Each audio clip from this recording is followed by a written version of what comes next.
Hall from Armadillo, just with some initial thoughts on today's autumn statement from Chancellor Jeremy Hunt, who sat down less than 2 hours ago. We continue to await the detailed budget documents on HMRC's website.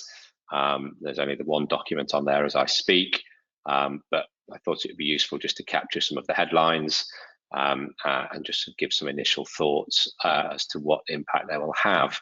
I guess the headline tax change is a reduction in the threshold at which the 45% additional rate of tax will be paid. That has reduced down to £125,140, which seems a particularly precise number. That, of course, has the effect of at least narrowing the window at which there's an effective 60% tax rate for those who cross over the £100,000 threshold at which they will see their personal allowances restricted. There are a couple of perhaps less headline-grabbing changes, but that will have an impact perhaps more on what might be politically termed Middle England, and that's a reduction in the annual dividend allowance from £2,000. That will reduce to £1,000 a year from the 6th of April 2023, and then again down to £500 in 2024. And similarly, we will see a reduction in the annual capital gains tax allowance from the current £12,000 a year to £6,000 from 2023, and then down to £3,000 from 2024. Other headline grabbers, I guess, will be the additional windfall tax, as it's been described, which will give rise to an effective rate of tax on certain energy companies, at least of 75%.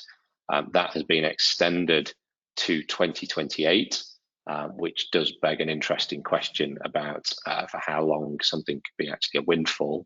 But there we are. That is forecast on its own to bring in something like £14 billion per annum. There are some changes to the R&D scheme for SMEs in particular, with the deduction rate reducing to 86% and the credit rate to 10%. There's been no significant changes in capital gains tax beyond the personal allowance changes, the annual allowance changes. There was, of course, some pre-budget speculation that there might be an alignment of income tax and capital gains tax rates. That's certainly not happening. And whilst the pension triple lock has been maintained, as yet, there is certainly no suggestion that there have been any changes to the annual lifetime allowance, although, as I say, we continue to wait to see what devil may lurk in the detail of HMRC's autumn statement documents. The tax burden has undoubtedly increased on UK taxpayers. I think the government's own statistics forecast that the tax burden will be 37.1% of GDP by 27-28. That will be the highest tax burden since the end of the Second World War. But the biggest contributors to that, beyond the energy company windfall tax, might best be described as captured by what was once at least termed as fiscal drag.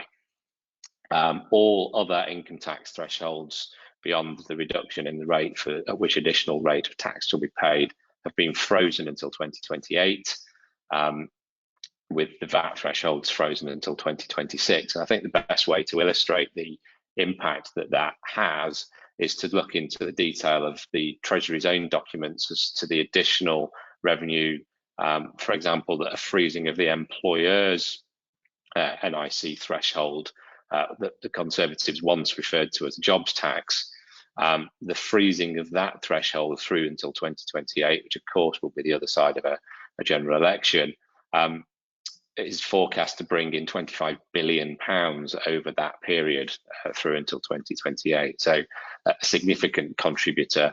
And by way of a comparison, the perhaps less trumpeted in the mainstream press, but perhaps something welcome for many tax practitioners, is a global minimum rate of corporation tax, which is to be adopted following OECD recommendations. The Treasury forecasts show that that is expected to bring in something around £9 billion of additional tax revenues over the forecast period through to 2028. So the freezing of existing thresholds has a much more significant impact for UK taxpayers.